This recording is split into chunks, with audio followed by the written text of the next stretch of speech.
Hello, I am Genesis. And I'm Alan. We are students at Russo Elementary School, room 59. We have a fun program for you today. Our class did some research on several subjects and we are excited to share it with you. For example, our team sat with Mr. Sayers and found out that he had been a principal for longer than we have been alive. We have something yummy for your tummy. I'm talking about carne asada. Our cooking team learned to make it. That makes me hungry. Don't be too greedy for carne asada. Speaking of greed, our Reader's Theater story covered a story about greed in a review of a book called The Necklace. Have you heard about Five Nights at Freddy's Security Breach? It is an online game which can be played on PC, PS4, and PS5. Our gaming team looks at the original Five Nights at Freddy's. But before we get into that, have you ever wondered what happened in the afterlife? Do you know where you go, or how many lives we live? Our team investigated these theories, and this is what they found. Hello, I'm Amy. And I am Clifton. And today we will be talking about theories of reincarnation. The first person to discover reincarnation is Phrasides, a Syros, a Greek thinker of Islands of Syros. A book written in 1966 was named Reincarnation. That book was written by Ian Stevenson.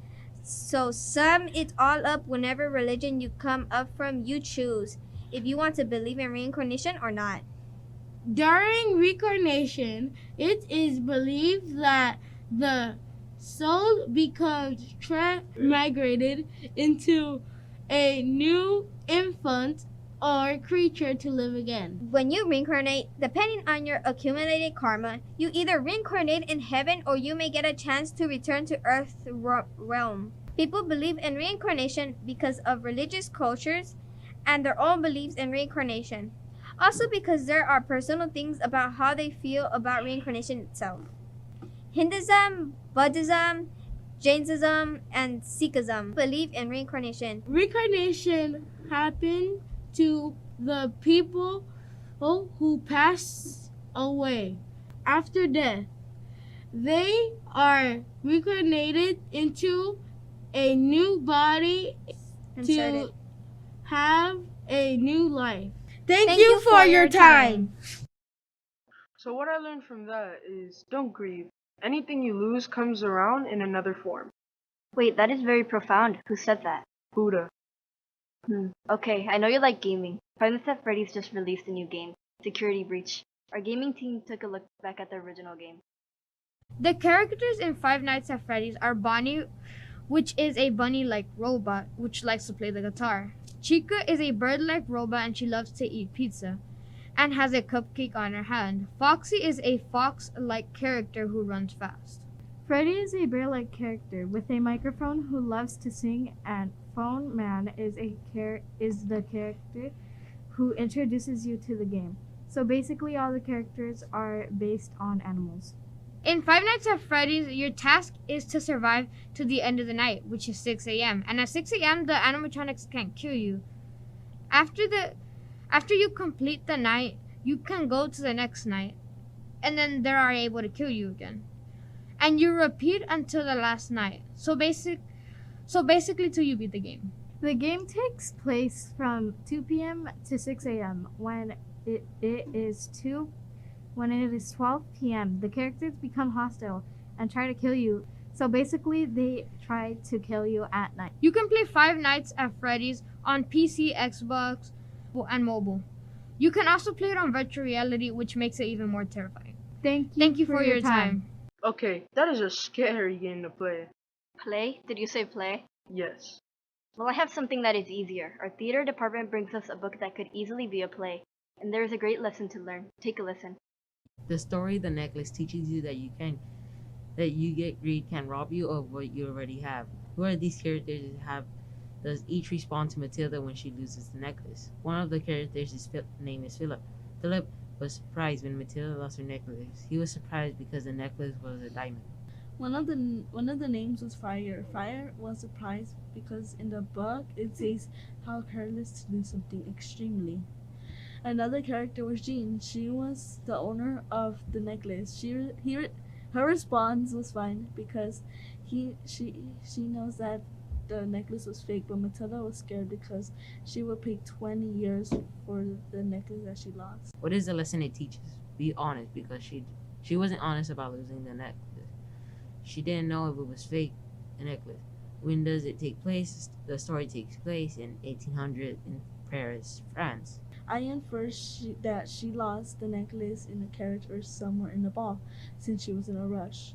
Matilda wanted to be rich in the ball because it would be embarrassing to look poor in a place with many rich women. How would you have felt if you were in her place? I would have got depressed because I paid for a necklace for 10 years and leaving me in debt for a long time while it was fake the whole time. It teaches to be grateful of what you have. In other words, don't be greedy. Matilda felt surprised and devastating just for losing the necklace and paying 36,000 francs for 10 years in debt just for a necklace that was worth 500 francs. When you have time, please read The Necklace. It is a great book that teaches you not to be greedy and ask for more of what you have. Until next time, I am Melody. I am Nathan, student at Russo Elementary. Oh, that was pretty good. Greed and envy is bad. I can't believe it would take that long. I'm going to try to be happy with what I have. That's a good plan. But what I want is what's next. Our cooking team is presenting one of my favorite Mexican dishes, carne asada. They did some research on what makes it so good. Hello, I am Katie. And I'm Jeremiah.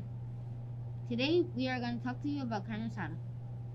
In many ways, the preparation of carne asada has strayed little from its roots. We owe the tradition in part to the skinny cows of yore brought over from Spain and prized first for their organ meat, a rancho de tree, and their tallow, which was a key trade produce. There are several things special about carne asada. The tender grilled meat is full of authentic Mexican flavor due to the way people marinate and season it. According to Bookshelf.com, carne asada can be cooked in different ways, but the marinade seasoning and ingredients are crucial. In other words, some will marinate the meat before grilling it, others will season the meat with salt and pepper and perhaps a spice rub. Add beer or soy sauce and grill it just like that. There are many ways to check if your meat for carne asada goes bad. When it smells, you can tell it has gone bad. When it is sticky, slimy, or tacky, it would be good to toss it away. When the meat looks a grayish color, that can mean it has gotten bad. Though it can also mean that it hasn't. Putting the meat in the refrigerator can help reduce the spoilment from the meat, but it can go bad even when it's in the refrigerator, or whether you did not store it incorrectly or it was stored too long. According to State University and Insider, there are many different ways to figure out if your carne asada went bad or not. Carne asada first came from northern Mexico and then other Latin American countries. Perhaps we might even say since times, since Colombians times, because this meat comes from the cow. It's important because it's a social event, as it is the case in the United States or Argentina. Asada is a way to bond with family and friends. Around the asador or grill, friendships and strength, peace and made necessary, and business deals are closed. According to Jose Vasconcelos, asada is so important in northern Mexico that every state has its own way to prepare it. The difference between styles lie in the marinade that may include soy sauce, beer, and sea salt, or in specific details in the grilling method. Northern Mexicans pride themselves in their grilling skills and are always happy to share their best tips if you ask them. Wow, that looks delicious. I wonder if that's one of Mr. Sayer's favorite dishes. I don't know. I don't know either. Maybe we can find out in his interview with that Nayeli did with him. Take a listen. Hello, my name is Natalie. I am a student at Russo Elementary. Today I have with me our principal, Mr. Sayers. We want to get to know him a little more. Okay. Good afternoon, Mr. Sayers. How was your day? My day has been very good today. How has your day been? It's been very good, yeah. We took a couple of tests and assignments, and it was Good. great. I'm glad to hear it. What can I do for you today, Nayeli? I'm going to ask you a couple of questions, and I hope you could answer. And first question would be, what were you doing before you were a principal? Before I was a principal, I was an assistant principal. I spent 3 years as an assistant principal at 96th Street Elementary School. When did you start being a principal? 2004. That's a long time Yes. ago. This is my 18th year as a principal. What difficulties have you encountered over the years as a principal? Wow, that's a great question. There's a lot of things. We can talk about current difficulties because that would be the freshest on my mind, the easiest for me to talk to right now. The biggest difficulties we're facing right now are difficulties with staffing, getting people to work. There's not enough people to come and work at the school. So we actually have about 15 job openings right now. So that is a big difficulty.